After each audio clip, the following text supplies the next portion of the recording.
My first book was kind of a suspense book, and then I wrote a sort of a nature-based wilderness story. The next two were. Then another sort of suspense book, then an erotic romance, and then I got into writing the Elite Operative series with Ksenia Alexiou. Those are intrigue suspense books.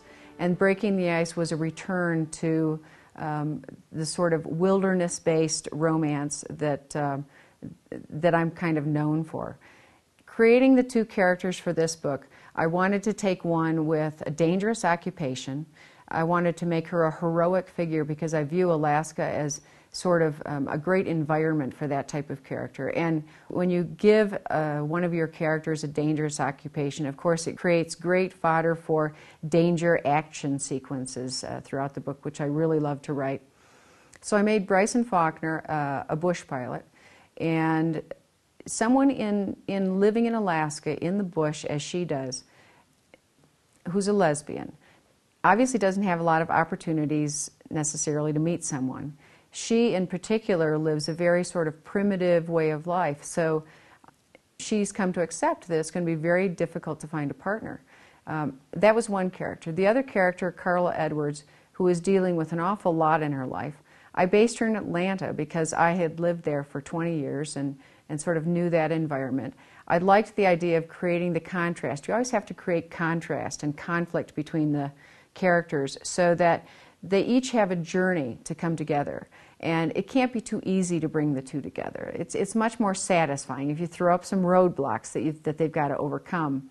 So I made Carla dealing with those kind of personal issues that she's dealing with. She's very distracted. She doesn't necessarily notice right away that Bryson's quite a hunky, sexy pilot and looking at her in a certain way.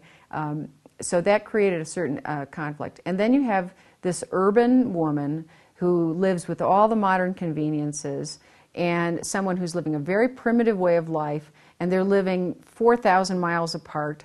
And how do you bring these two together? That's a challenge that an author loves to face. And it was quite a journey for these two to come together. But then I think that the farther apart you start them, the more satisfying it is when you bring them together. And when I initially wrote the story, I actually had them like each other a bit more when they first meet. And my editor, who's just brilliant, Shelley Thrasher, said, we need to put a little more friction between them in the beginning. And at first, like most authors, I'm resistant to any change, but she's brilliant. I trust her judgment implicitly. So I rewrote the scene where the first time they meet in the airport, and I had them create a little bit of friction and kind of a wrong first impression. And I think Shelley was dead on target there because, again, it made it more satisfying when they overcome those obstacles and finally come together.